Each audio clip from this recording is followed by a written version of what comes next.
Hello, Acho. Let's read out the question first. An infinitely long straight conductor AB is fixed and a current is passed through it. Another movable straight wire CD of finite length and carrying a current is held perpendicular to it and released. Neglect weight of the wire. सो हमें जो भी right option है उसे choose करना है. सो क्या scenario बन रहा है वो देखते हैं. सो देखिए एक वर्टिकल कंडक्टर है ए बी, ठीक है, जो कि बेसिकली इनफाइनाइट वायर है, ठीक है ना. उसमें से करंट फ्लो हो रहा है I one.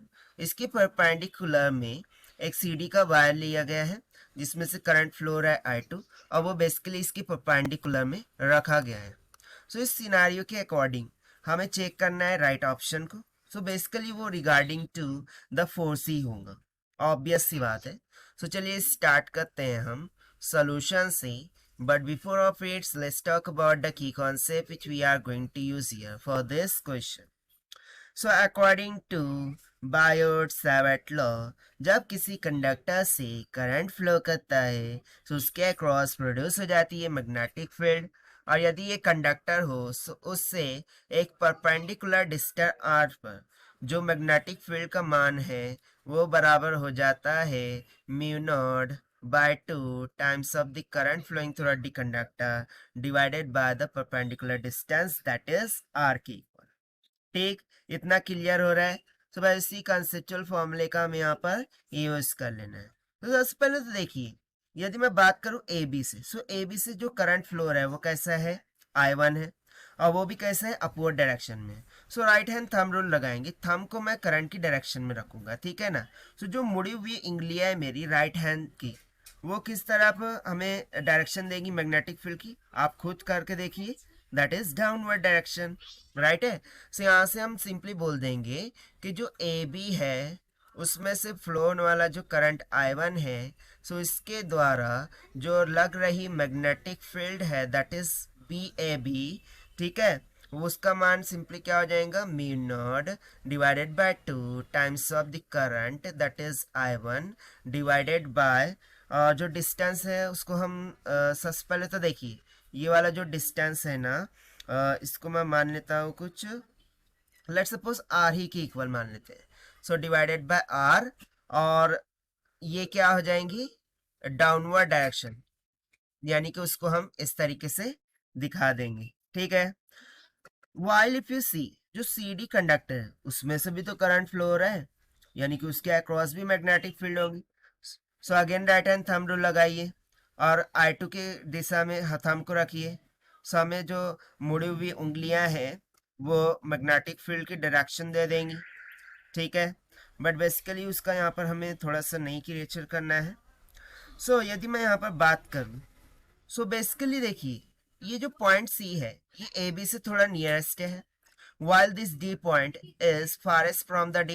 So let's suppose कि जो लेंथ ऑफ कंडक्टर है वो कुछ L के इक्वल है, तो ये जो मैग्नेटिक फील्ड है वो C से होते हुए कहाँ तक, D तक पहुंच रही होंगी. सो ऑब्वियस सी बात है ये डिस्टेंस क्या होगा, इंक्रीज करेगा, यानी कि ये जो डिस्टेंस है वो बेसिकली R प्लस एल, इससे क्या कर रहा होगा, इंक्रीज करूंगा. यदि ये डिस्टेंस इंक्रीज करेगा सो मैग्नेटिक फील्ड क्या होती जाएंगी, डिक्रीज होती जाएंगी. यदि मैग्नेटिक फील्ड डिक्रीज होती जाएंगी, सो देखिए by using left hand thumb rule यदि मैं फोर्स निकालूं, सो फोर्स कहाँ लग रही होंगी, अपवर्ड डायरेक्शन में लग रही होंगी. सो ये जो फोर्स है वो भी कैसे होंगे, डिक्रीज होती जाएंगी, यानी कि सी पर ज्यादा लगेंगी, फिर उसके बाद थोड़ी सी कम कम कम होते हुए यहाँ डी पॉइंट पर सबसे कम क्या लग रही होंगी, मैग्नेटिक फील्ड लग रही होंगी, उसके कारण से मैग्नेटिक फोर्स भी यहाँ पर हमें देखने को मिल जाएंगी. सो देखिए क्या होगा कि सी पॉइंट पर ज्यादा से ज्यादा मैग्नेटिक फील्ड लग रही है, मैग्नेटिक फोर्स लग रही है, और डी पॉइंट पर कम. सो हमें यहाँ पर एक नेट टॉर्क देखने को मिल जाएगा जो कि basically from C to D यानी कि क्लॉकवाइज डायरेक्शन में होगा, ठीक है ना. यहाँ पर हमें क्या देखने को मिल जाएगा, एक नेट टॉर्क जो कि सी टू डी यानी कि क्लॉकवाइज डायरेक्शन में लग रहा होगा, और उसके कारण से ये रॉड क्या हो जाएंगी, टर्न हो जाएंगी. सो यहाँ पर हम सिंपली लिख सकते हैं from C from C to D a net torque a net torque will act on CD, which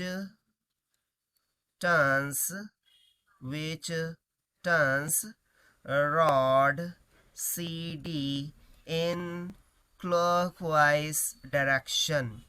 In clockwise direction, जो कि उसको क्या करेंगी, क्लॉकवाइज डायरेक्शन में फिरा देंगी। ठीक है ना। सो देखिए यही हो जाता है हमारा आंसर, जो कि हमने सॉल्व किया by the means of Biot Savart law, magnetic field concept से।